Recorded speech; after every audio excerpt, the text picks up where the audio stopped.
Hello and welcome to tonight's free webinar on metabolic syndrome. My name is Martin Stone from Switch On Health, and tonight's presenter is naturopath and homeopath Sally Maisie, who will be presenting our last webinar for the year 2020.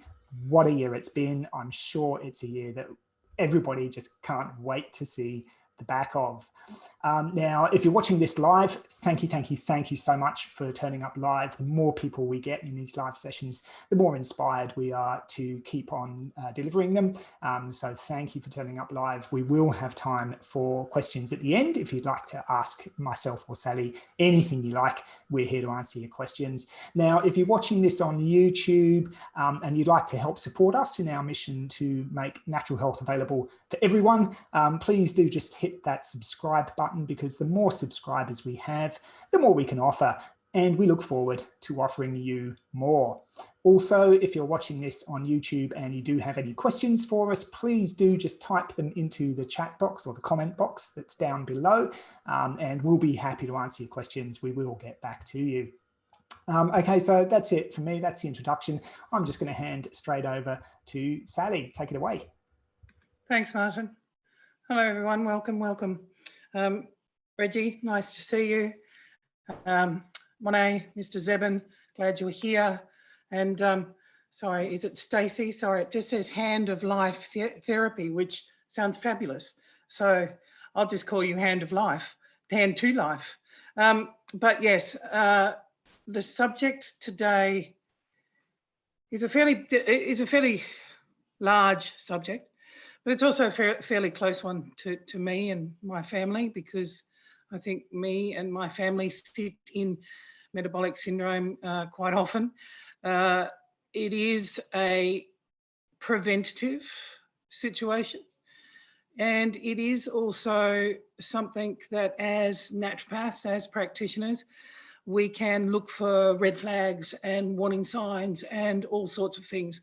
So I'm going to take you through some of those things that are the red flags. I'm going to give you some basics of diet and nutrition and some herbs.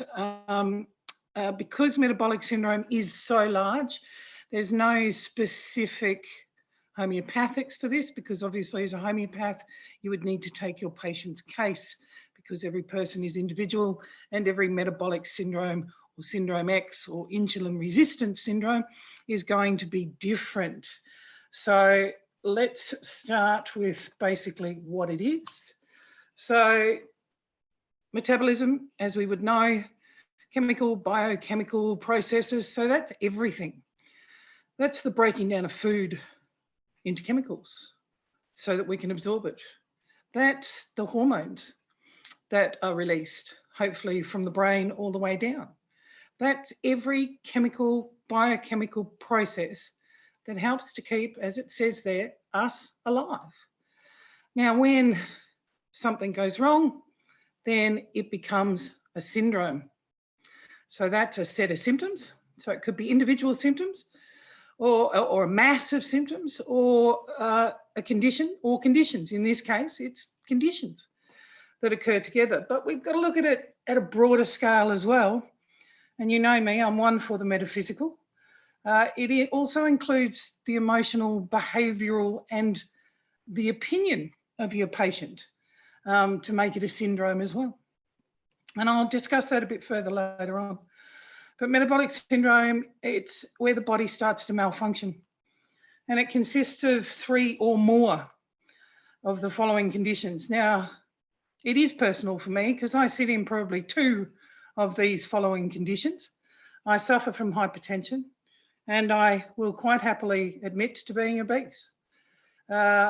Fortunately, as yet, I have not to suffer from PreDiabetes, but I'm sure I have some insulin resistance, and we will talk about that later on. And my cholesterol levels, fortunately, because I'm of an age, so therefore I have my pathologies done once a year. My pathologies are good.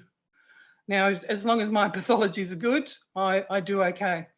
But for me, I also have to consider the mental health aspect. I suffer from addictions. And so therefore my addiction presently is Netflix and sugar. And the one that I haven't found yet, the addiction that I need to find, is exercise, because I liked to sit on the couch. And with 2020 the way it's been, all my husband and I have done is have a very lovely time traveling Australia and eating and binging and having fun. Unlike many, we have been very fortunate, I suppose, to be able to pursue our hedonistic pursuits.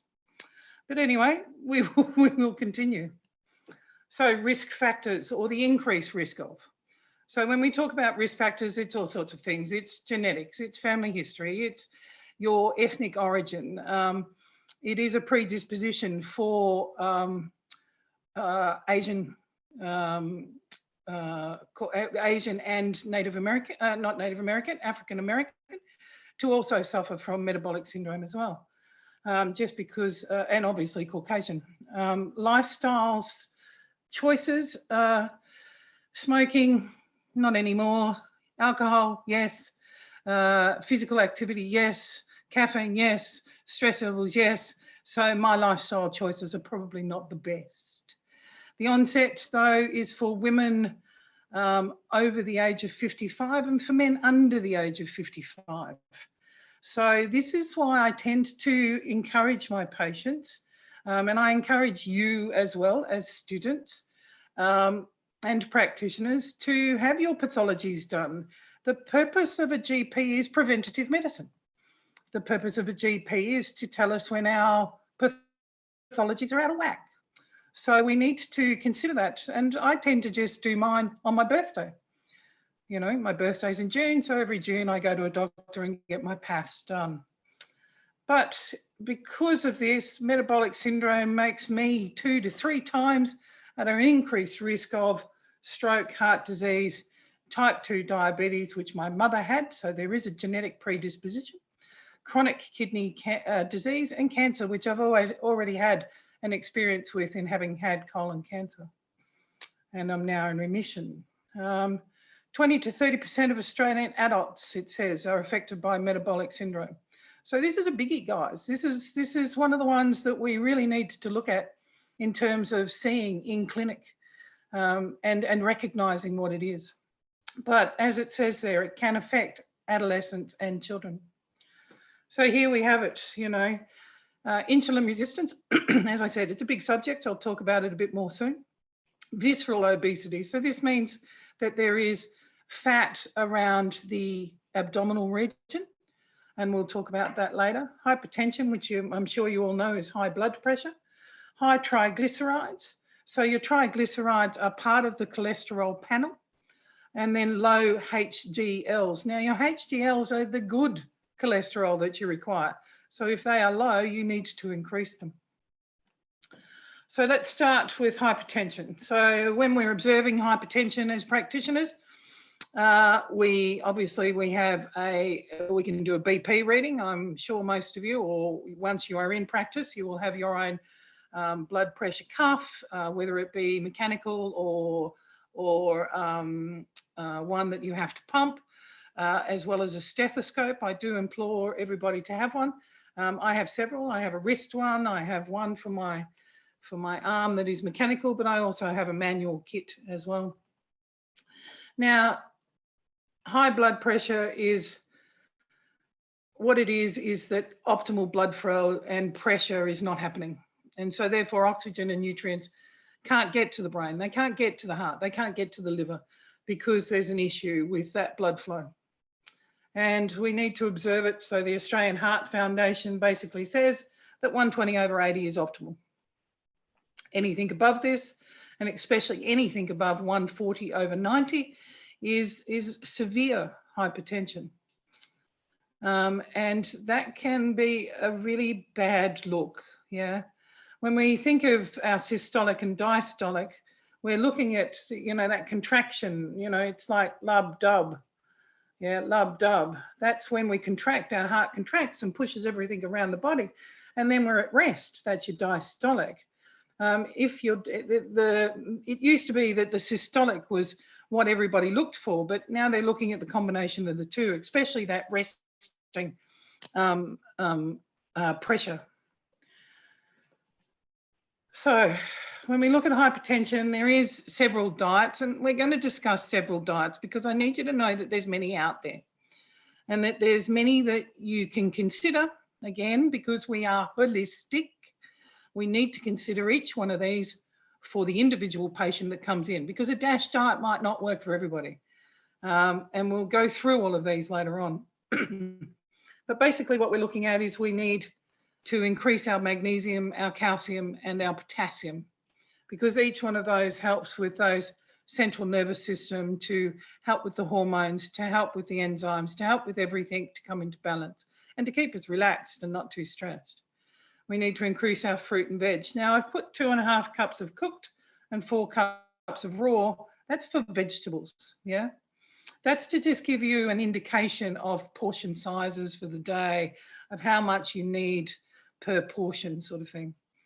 Increased fish, poultry, whole grains. We'll be going through a couple of diets, and this is very similar to what we're going to go into, which is the Mediterranean diet as well.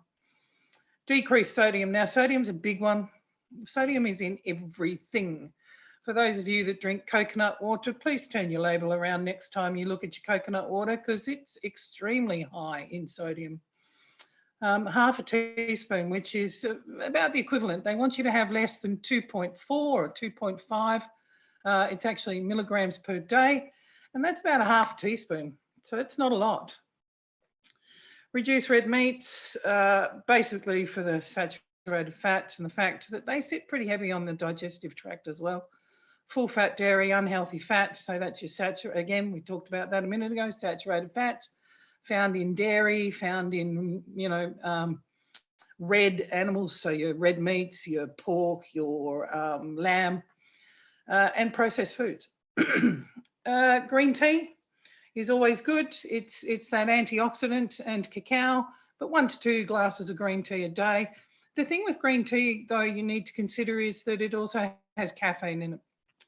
Now, that's good if you're not a stress head, but if you're a stress head, having those caffeine levels increase may make it difficult for you to actually function properly, and can add to those stress levels. Remembering that any stress you incur throughout the course of the day is going to make your digestive system acidic. So it's going to change the pH. Omega-3s, so any of the omega-3s, so your oily fishes, it's not all fishes. There are the oily fishes are the main ones. Chia seeds, flax seeds. Just with your chia seeds and flax seeds, so a little tip, always try and keep them in the fridge. They do oxidize pretty quickly. And then sulfur-containing foods. Now, the sulfur-containing foods help to reduce your BP. So this is the allium family, so onions and garlics, but also celery. Now, celery works twofold. Not only does it contain sulfur, but it also works as like a diuretic. Now, if you've got hypertension, then you're having missed kidney function as well. So, your kidneys could be slightly abnormal at the same time. So you've just got to be aware of that as well. Here's just a little sort of chart, 4 to 5 a day of fruit, but it's not a lot of fruit. If you have a look at that, it's half a cup of fresh fruit. So that's like a little fruit salad, a medium fruit, so a medium apple. 4 to 5 serves a day, so 1 cup of raw veggies. So if you look at that, 5 serves give you 5 cups of raw veggies a day, or half a cup. Again, 5 serves is going to give you about 2.5 cups per day. Low fat or non-fat dairy. Look, I'm not a big player of the low fat dairies. Again, if you're a dairy consumer, then yes, it's going to be good. But if you're not a dairy consumer, don't worry about it particularly. Grains, so your whole grains, obviously. So whole grain breads, whole grain cereals. I know that says 6 to 8 a day, but it is like 1 slice of bread. I don't know whether anybody could really have 6 to 8 slices of bread a day. So, again, it's what you well, it's what works for your patient potentially. I know that I couldn't have 8 slices of bread in one day, but there might be days where I would, but that's probably not healthy for me at the same time. Lean meat, so again, you know, cut the fat away, take the chicken skin off. Fish, you know, big one for fish. Nuts and seeds, well, you've got your good fats there, and your fats and oils. Now, obviously with fats and oils, I'm not a big one for margarine either, nor am I for mayonnaise, but, you know, just some balsamic vinegar and some little bit of drizzle of olive oil will do me, really. As I said, my thing is finding the addiction for exercise, and I'm sure I've spoken that many a time. Sweets, again, I don't know, and it does say per week, as you can see there, 1 tablespoon of sugar. Now, 1 tablespoon of sugar is not a lot, and if you look at people's daily diets, many people would be addicted to sugar, and I'm sure you've all read about it anyway. Some of the supplements, now, there has been some really good studies done with CoQ10. CoQ10 in conjunction with omega-3 fatty acids, fish oils, resveratrol. I do have trouble with that one. I keep thinking reservations, but resveratrol, also a really good antioxidant. Again, your magnesium, I can't say enough about magnesium. It's one of the most underplayed minerals ever. And, you know, for those of you who know about it well enough, just get your patient to poke their tongue out, and it's probably quivering. So therefore, there's a magnesium deficiency there. Spirulina, again, spirulina seems to have dropped off the planet. Everything else seems to have come through, you know, that's bigger and better and everything else. But there's never been a bad word said about spirulina, and I think it needs a comeback because it does, you know, work as an antihypertensive. Your folic acid, but now the thing with bees is always have your bees as a complete bee. They don't work, they're all cofactors together, so you can't have one individual one unless you're having some complete bees at the same time. Now that does mean that you can have the complete bees within a meal and then potentially have a supplement of a single, but it has to come after eating, all right? And as it says there, it regulates that homeocysteine, which increases heart disease. Herbs, well, pretty much all of them you can have in your pantry. The thing with these herbs is, though, cooking can denigrate quite a bit of it. So these are raw herbs, yeah? Basil, great. I can't think of anything better than basil and tomato. Throw in there some bocconcini, which I probably shouldn't be having, but it's in there anyway. A lot of these work as calcium channel blockers, which is the equivalent to the medicines and medications that you're giving anyway, that you're given from the doctor. So lots of basil, lots of parsley. You know, how many times do we have tabbouleh? Not very often, but it is great. And you've got that buckwheat there, so that's even better. Celery seed extract, again, calcium channel blocker. Garlic, now what it does is increase your blood flow, and obviously with a high blood pressure, your blood's not flowing very well. So it helps to relax those blood vessels. I've given some indicators of prescriptions there, but again, it's up to you as to how you intend to use your herbs, because not being a herbalist myself, I don't practice herbs. I'm mainly a homeopath, and so therefore I'll leave that up to the herbalists. Ginger, but even, you know, ginger in your tea, 4 to 5 grams a day. Again, if you're going to use these, I know with all your stir fries it says throw in your garlic, throw in your ginger at the start. Don't throw it in at the end. It loses its medicinal value if it's cooked the bejeebies out of. So you need to consider that, okay? Licorice is a great herbal tincture, but you need to be careful with licorice if your patient is already on hypertensive medications, because it can bring their blood pressure down quite quickly, especially if they're on those meds at the same time. And you all know hawthorn berry for heart health. Here's a lovely little picture that talks about metabolic syndrome. It talks about the inflammation, that there's oxidative stress, that there's the possibility to have, you know, clots. But it also shows you the other side of things, that metabolic syndrome then can lead on to, you know, neurological disorders, so mental health, PCOS, for the reproductive side of things. If you look at all of these, you're looking at them in terms of, and I've always said this with your endocrine system, if one hormone is out, all your hormones are out, okay? There's generally a lot of imbalance there. Moving on to obesity. Now, obesity, first of all, excessive fat around the waist. So the waist circumference needs to be less than 80 centimeters in women or females, and less than 94 centimeters in males. I'm sure we've all seen, and myself included, I look at myself in the mirror sometimes and know that there's certainly not 80 centimeters sitting there. And then with your BMI, I'm a bit funny with BMI. You know, it is an indicator. It is one of our markers. It is one of the observations that we do. But there are people out there that still have quite good pathologies, even though they have the propensity to be overweight and might even be sitting on that obese scale. But normal range is between, according to medical fraternity, between 18.5 and 24.9. And you can see that there is the lovely little equation there as to how you can get it. But there's so many apps out there now that you just need to type it in. You don't have to manually work it out. But you do need to consider things, and this is also indicative of hypertension.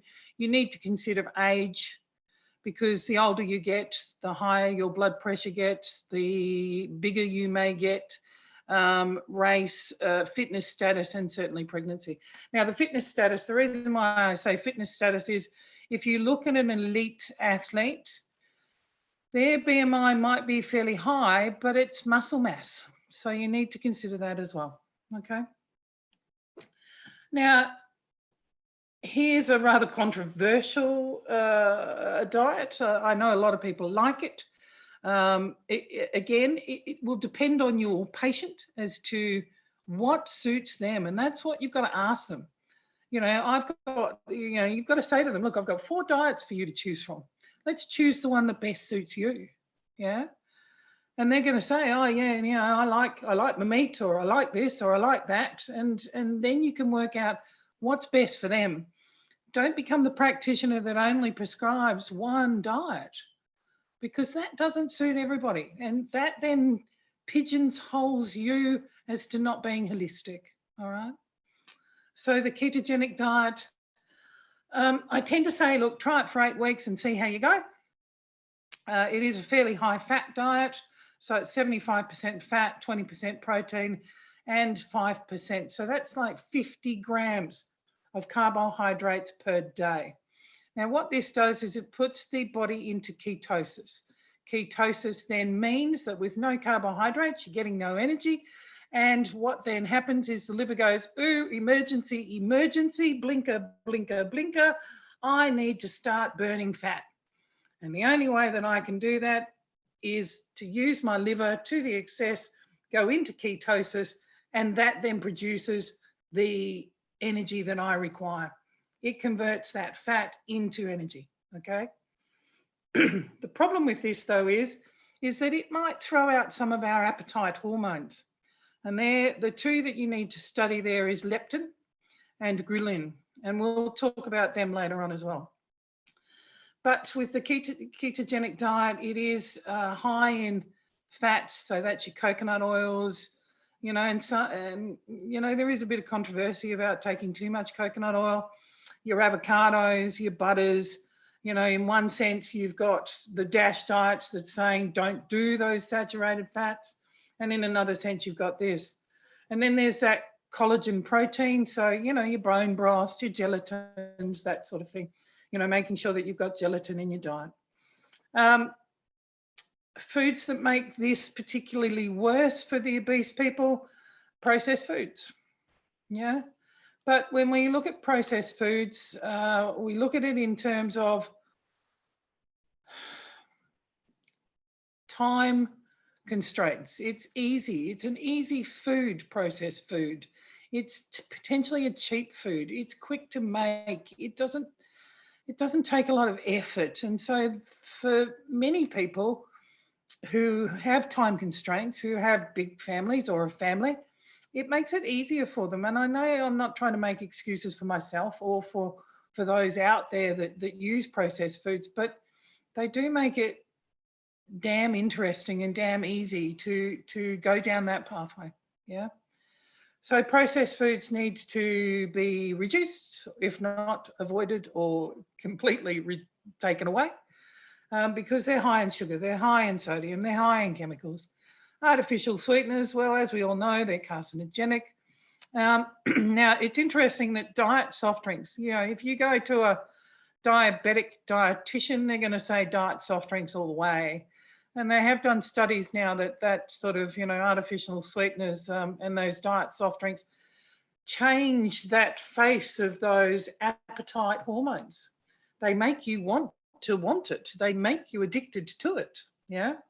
Trans fats, we've all seen our trans fats when we buy that lovely little cake from the bakery, or we get that potato scallop from the fish and chip shop, and there's grease making a very lovely picture on our paper.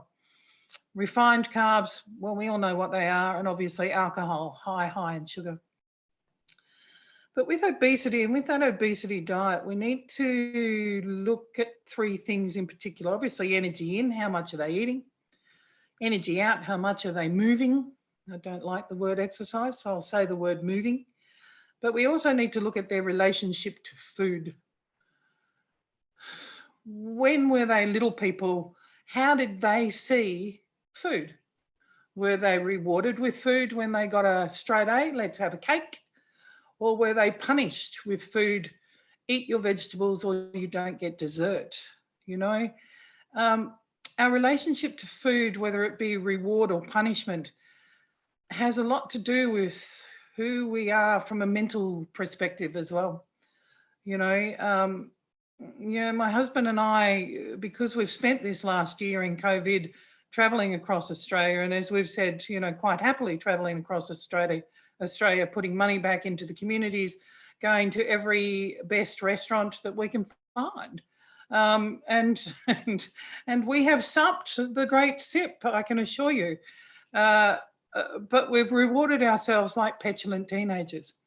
And now the time has toll, and we need to change. But that relationship with food is vital for you to find out about your patient, because that relationship to food, I know people who see food as fuel, purely fuel.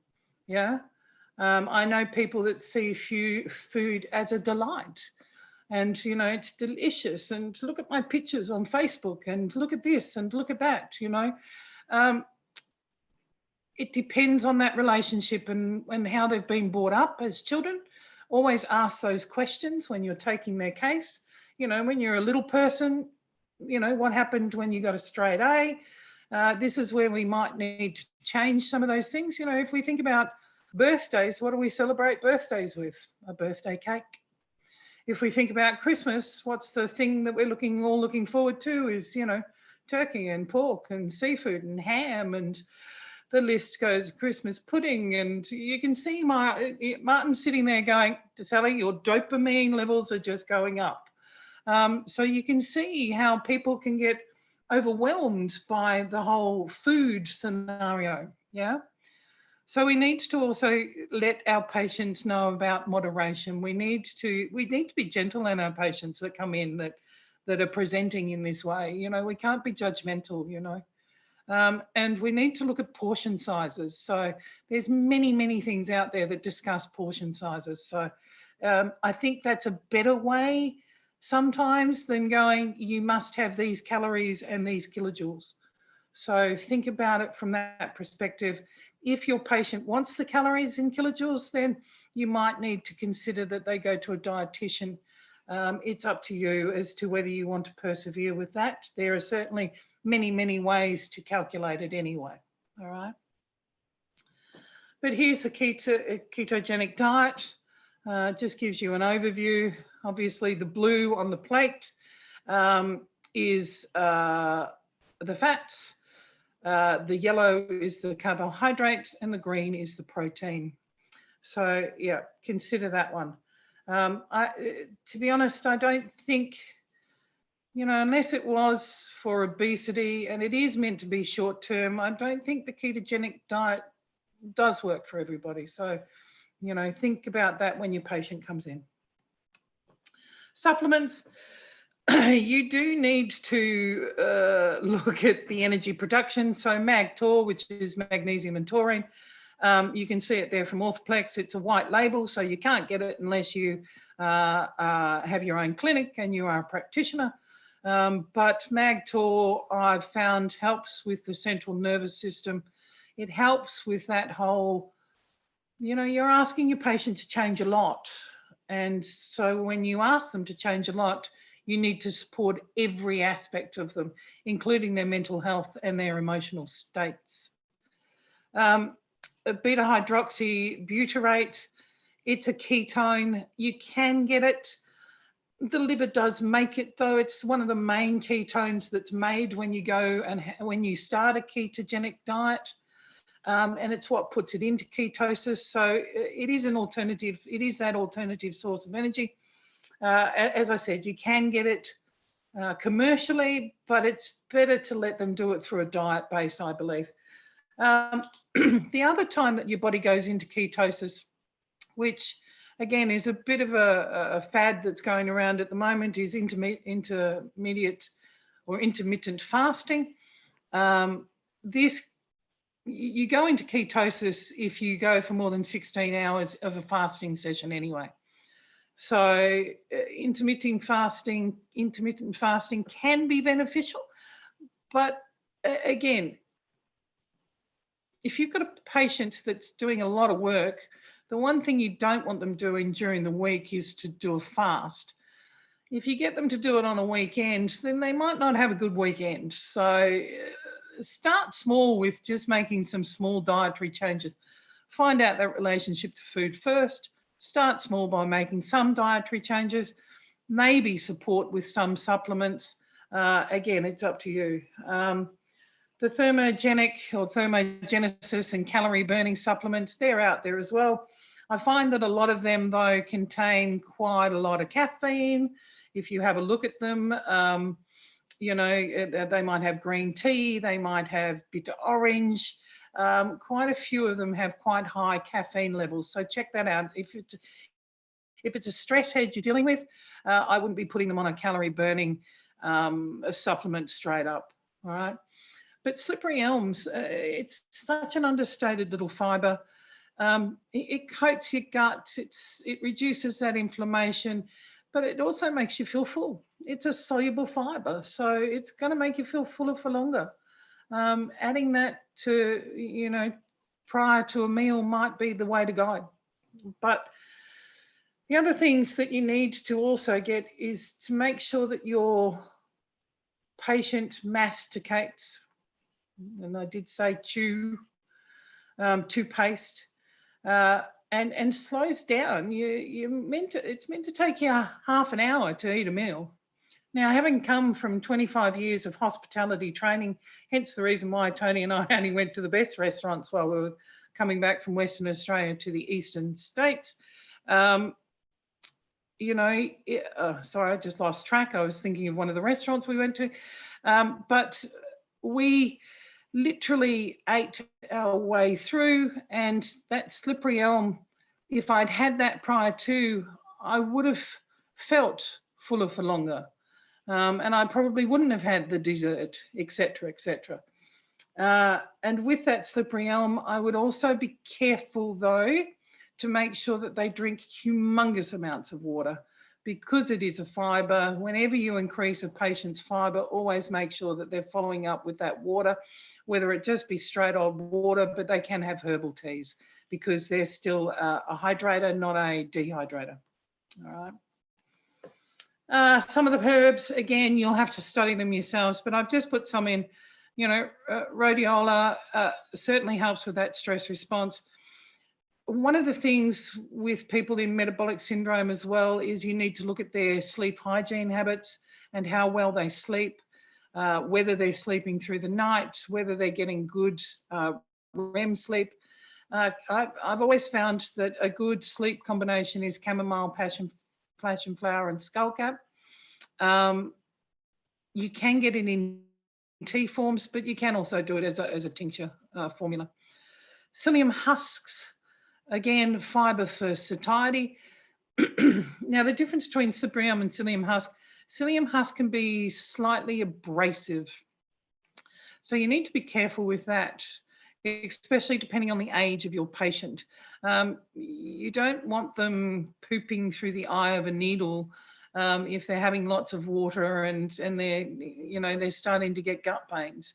Remember, our philosophy is do no harm. So maybe start them with slippery elm, even though it's a bit like swallowing a live oyster and quite gelatinous. The psyllium husks, though, can be quite abrasive to the gut, depending on how well their gut is. Cayenne pepper, try and add it to whatever you wish. It stimulates metabolism. And then brindleberry, it's an appetite suppressant. It's now one that's becoming the new thing because it stops people. Again, it is suppressing one of our hormones, though. So if we're trying to balance the hormones, my plan would be try and reset the hormone rather than suppress the hormone. But that's just me. Again, here are some of the symptoms that we're looking at with metabolic syndrome. Obviously, there's fatigue, the inability to focus. So you can tell I'm losing focus every so often, but I have had a Christmas party with my family. So the 2 glasses of champagne I won't talk about. Blood pressure, cholesterol, triglycerides. Notice that it is fasting blood glucose levels. Yes. It is also fasting cholesterol levels, but we'll talk about that in a minute. You can see there the little apple and the pear person. I was standing beside my sister today, my elder sister. She is a pear and I am an apple. So, yeah, we had a bit of a giggle about it, admittedly. PCOS, erectile dysfunction in men. So, again, you can see where it is the hormones that are out of whack. Browning of the folds of the skin in the neck and the armpits. So they get a tinge about them around the folds of the neck, under the armpits. Yeah, I don't have them, so I can't show you them. But the other thing that tends to become out of sorts is the liver. Now, it's got the word live in it, so it is a fairly important organ. I was always taught to love my liver. So, non-alcoholic fatty liver is a big player these days. It does show up quite often. So again, pathologies make that important by doing a liver function test. Okay. Pre-diabetes. So pre-diabetes means that it's not actually type 2 diabetes. You're not there yet. It's not quite there yet, but you're on your way. So testing, again, fasting, blood sugar levels. And they tend to say with fasting, you can have water because obviously you need to get the blood out. So have some water, but it's from 9 p.m. the previous night. And I tend to tell my patients, try and have your test as early as possible in the morning, because you don't want to be, having those spikes and sort of dips and spikes of energy and sugar throughout the course of the day.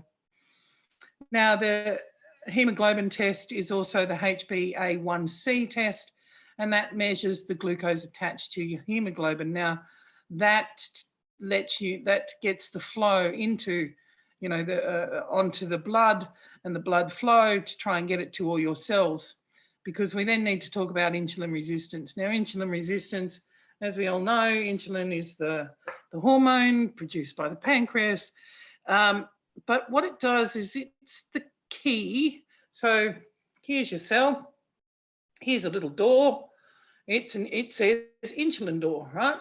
And so insulin has to come in, unlock that door in order for the glucose from the bloodstream to then flow into the cell and make it a healthy, lovely little cell, right?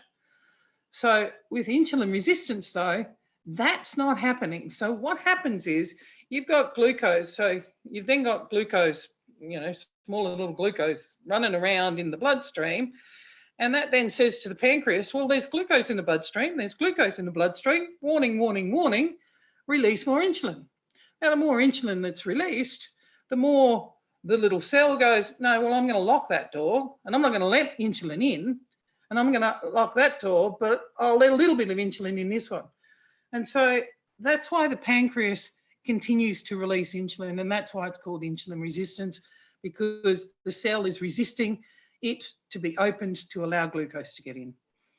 But we also have to look to the flip side of this. Insulin being one hormone, we have to look at the other hormones that might be out of whack as well that have to do with appetite. And one of them is leptin. Now, it suppresses your hunger. So it tells you when you're full. Yep.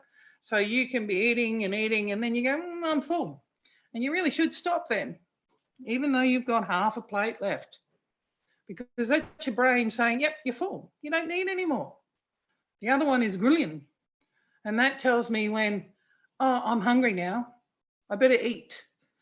And if those are out of whack as well, you don't have a starvation point. So you don't know when you're hungry and you don't know when you're full. So you just continue to eat, you continue to graze, you find whatever food you can. And that means that I'm no longer being chased down the hill by a saber-toothed tiger and my hormones are way out. So we've got to look at those aspects when we're observing our patient. There is actually a leptin resistance, and you can get leptin tests run. I don't know too many doctors unless it's an endocrinologist that's going to order it, but you can get them.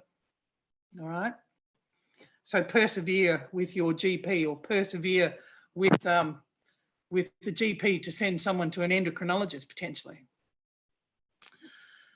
So we've now got the next diet. The next diet is the low GI. Now, we've all heard about this, I'm sure. Glycemic Index ranks carbohydrates according to the effect it has on our blood glucose levels. So we all know this. If I was to sit here and eat a packet of potato chips right in front of you, especially the thins, I would have a huge spike in my blood glucose levels. And then probably half an hour, maybe an hour, maybe even 2 hours later, I'm going to feel flat because I've had a huge spike and then I've had a huge down. And with that huge down, what happens is I then go searching for food again, because what's happening is my cells need glucose, the glucose isn't there, the insulin is being released. You can see the vicious circle that starts to occur. So we look at low GI foods. Now, when I look at these diets, this one's really good for somebody who likes numbers, yeah? Because they can track their numbers, oh, this is under 55, so this is the type of food I can eat. Oh, this is over 70, so I shouldn't eat that, yeah? Whereas the ketogenic diet, it's just, yeah, I can eat my fats and I can still eat my protein. That's a good one for blokes, potentially, yeah? And I don't have to eat a lot of fruit and veg, yeah? The DASH diet, well, it's got hypertension in the name. So for those that are pernickety, they might want to go, well, yeah, it's got hypertension in the name, so I'm going to follow that. So you've got to look at you've got to look at your patient's mental state and go through each one of these and say, well, here are all the diets that I've got available for you. Which one would you prefer? Yep. Now, the key for this low glycemic index diet is complex carbs. But you've got to be aware that obviously some of those things that are high in fibre, like if you look at a pear, which is high in fibre, it's also quite sugary. So you've got to weigh up that glycemic index there. If you look at whole grain, even though we don't want our patients eating bread, we can't stop them from eating bread. So we need to find better alternatives. Whole grain bread, yeah, it still might be high in a GI. the things we want to get our patients understanding, and again, our philosophy is physician becomes teacher. Processed foods, how many times have I said it? I've said it on every diet so far. But in this case, for the pre-diabetic, the thing we're going to try and take away from them is white foods. So that's things like milk and cream and cheese and white rice and white pasta and white bread and white potatoes, and change them for sweet potato or whole grain rye or sourdough that's got whole grains, or wholemeal, wholemeal pasta, brown rice. One of the keys for brown rice is slightly overcook it, take it to beyond its point where the actual little husk will burst, and maybe get your patient to throw some capsicum in it while it's absorbing, or throw some peas in it while it's absorbed, do the absorption method. So it tastes better for them. Some of the keys as a pracky is to also get your patient to understand that it can taste better. Doesn't work so much for the person for who it's just purely fuel, but again, you need to work that out with your patient. The other thing I find with prackies is never assume that your patient can cook. No point in giving them stews and soups and here, make a bone broth. If A, 1, they can't cook, and 2, they don't have the equipment, and 3, they can't afford it, they're just going to go away and not be compliant. So think about those things as well when you're talking to your patient. Glycemic index, you can see there, grains.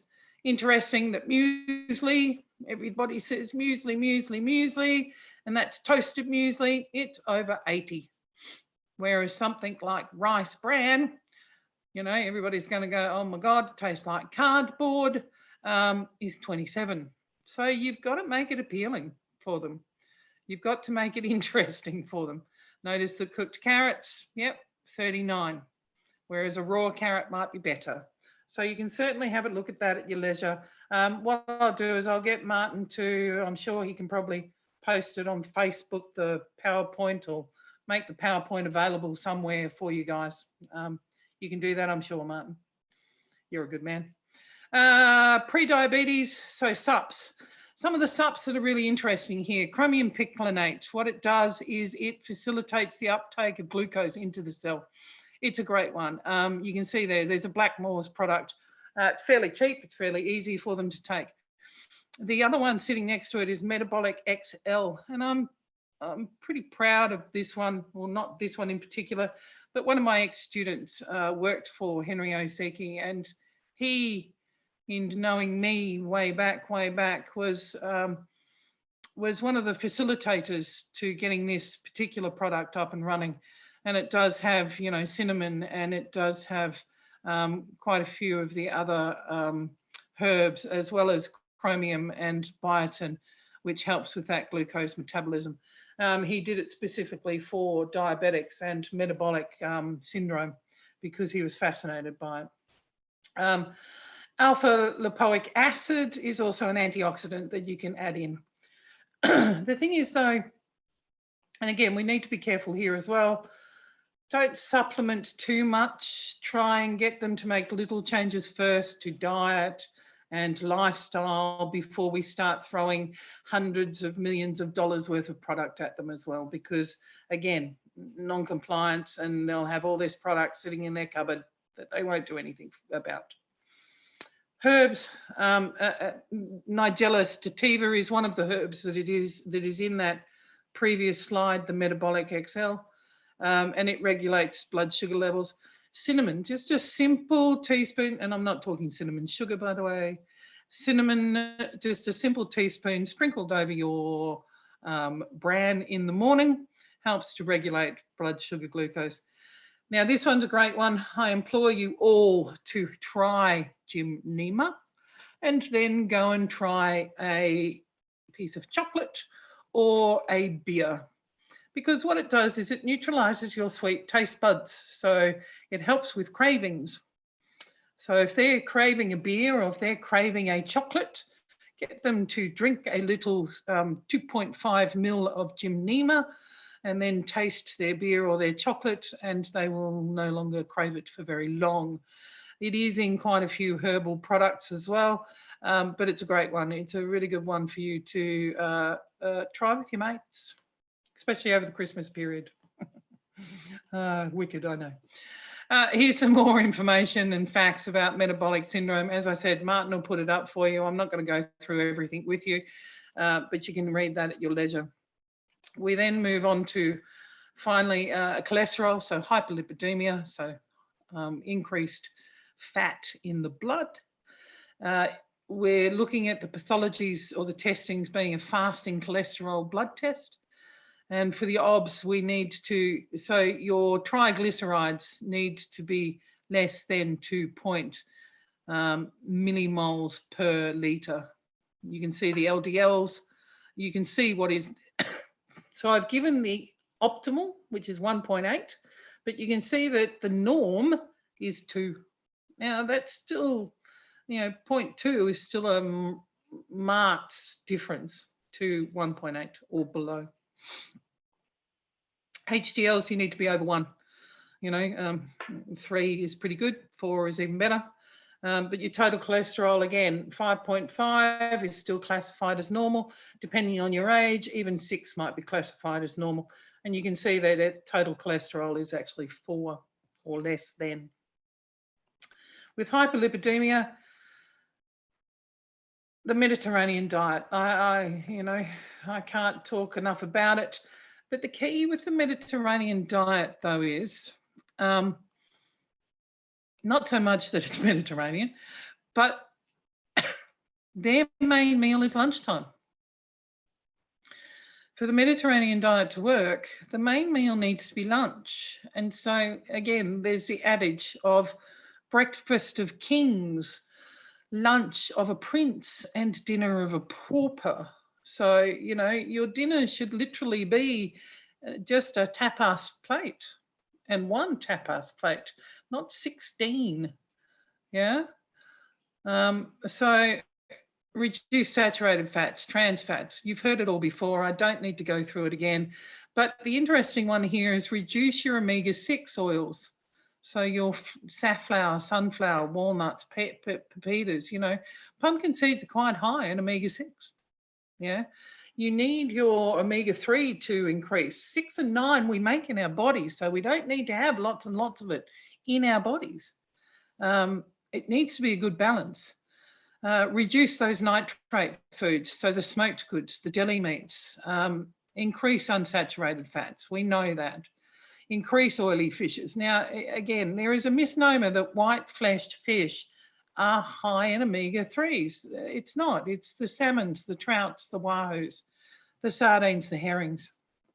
And it's to have 3 serves a week. Now, that's a lot, especially when fish can be quite expensive. So it's important that as prackies, we know what's in season, because guess what? Fish have seasons too. All right. Soluble fiber is important because it keeps you feeling fuller for longer. So the whole grains, the oats, the psyllium, as I said, your legumes, they make you feel fuller for longer. Soy. Now, soy is an interesting one because processed soy can interfere with your estrogenic levels, both in men and women. So edamame beans are great. Fermented tofu is great. Some of the milks, depending on how they're processed, you need to look into that. I'll let you study that further. But some milks are good and some aren't, because they can throw out the estrogen and progesterone levels. And you can certainly look that up.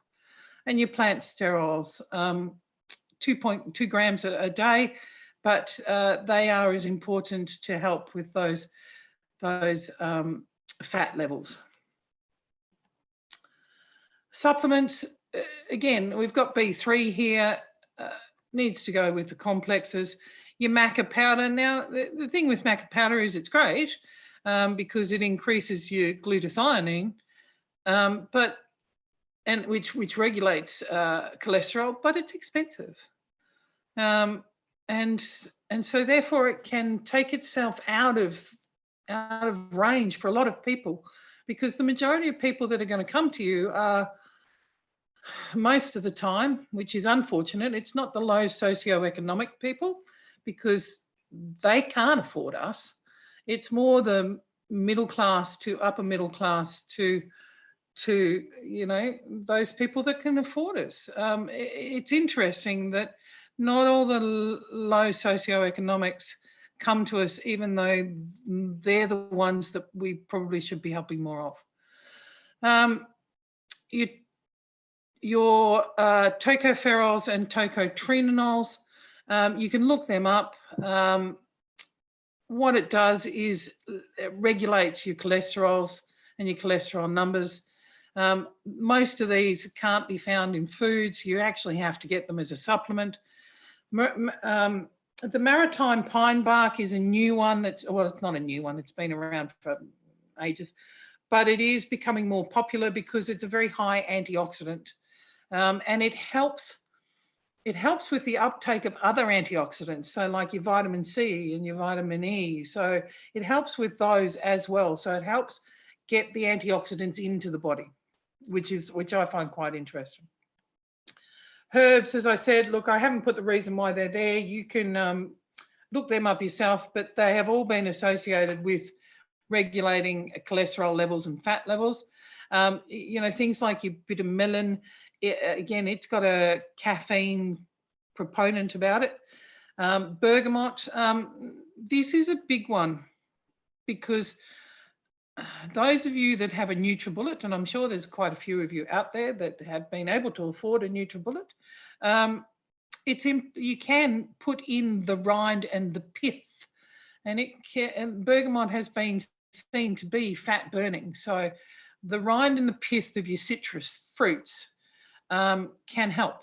Yeah, especially, but I'm sure you've all tasted the white pith and the rind.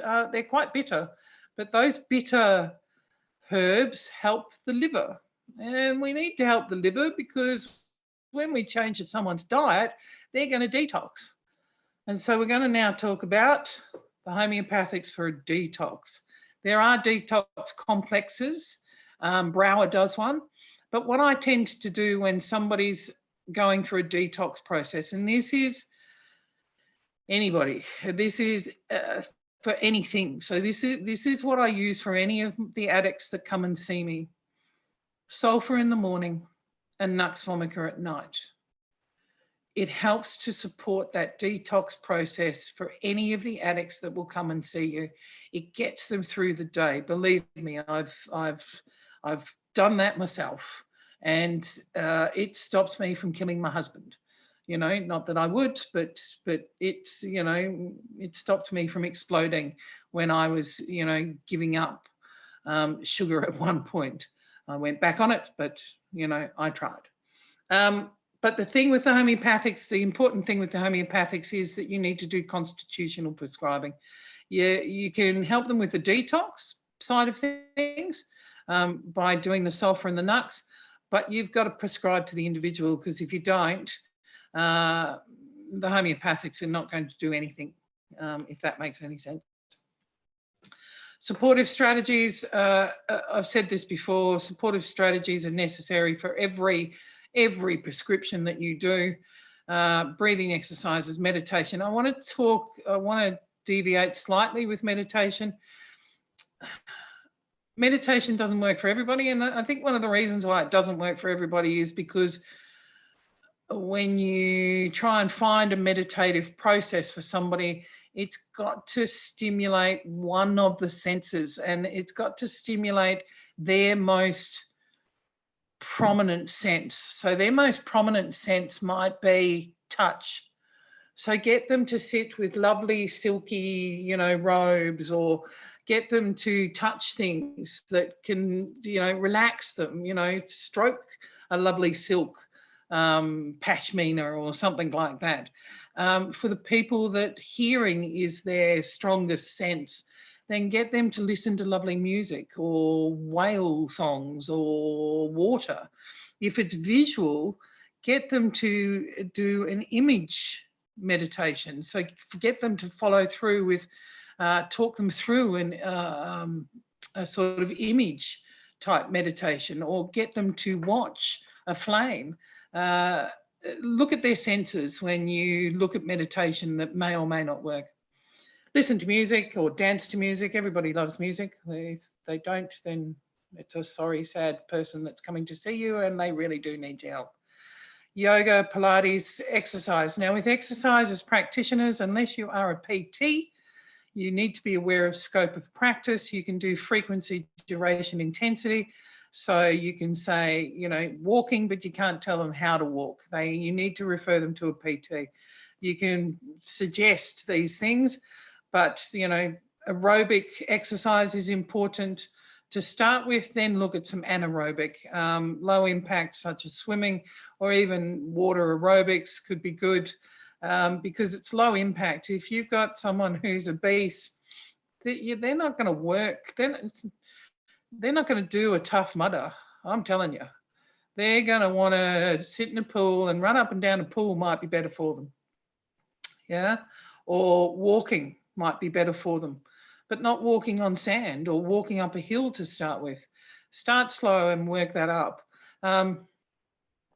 Some of the things you might want to consider is get them to look at their relationship to food first, and their emotions around food first. Get them to look at their food in first, and then look at the exercise and exercising that they want to do. They'll come to you when they're ready to exercise, because they'll have what? More energy. Yeah. And that's what it comes down to.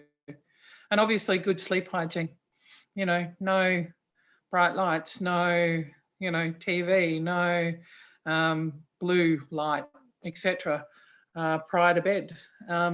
Yeah, I think that's about it. Yeah, there's another lovely little chart there for you. Here are some YouTube recommendations for you as well. And there's your references. Martin, over to you. Excellent. Thanks, Sally. Quite a big session today, so quite a long one, a lot in there. And hopefully what you're getting from this is, you know, even though we've covered a lot, we've really only scraped the surface. You know, metabolic syndrome is a huge topic, and we could probably pick any single one of those slides that Sally brought up, and we could talk about each one of those for another 2 hours. I'll just mention one thing, Sally. I was very surprised when you brought up that table with the DASH diet foods. I was very surprised to see that they recommend things like 8 slices of bread a day and sweets. Now, we do talk about this sort of thing in one of our subjects, one of our early subjects in our courses. It's not something that we tend to recommend as naturopaths. But yeah, I was quite surprised to see that as a recommendation from, you know, the more mainstream medical model. That particular DASH diet, Martin, is mainstream medical. Yeah. Yeah. It was just the DASH diet. Yeah. Yeah, just surprised me to see it. That's all. I kind of thought, wow, you know, we still haven't still haven't got past that. So look, what I'll do is I'll stop recording in a moment. Those of you who are watching live, please do stick around. We'll have questions and answers, and we'll have a good chat about anything that's covered or more. And Sally and I will definitely be here for you. If you're watching the recorded version, thank you so much for watching to the end. If you'd like to learn more, please do check out our website, switchonhealth.com.au. We've got a range of short courses and advanced diploma qualifications if you're interested. Thank you so much for watching. Learn more with Switch On Health.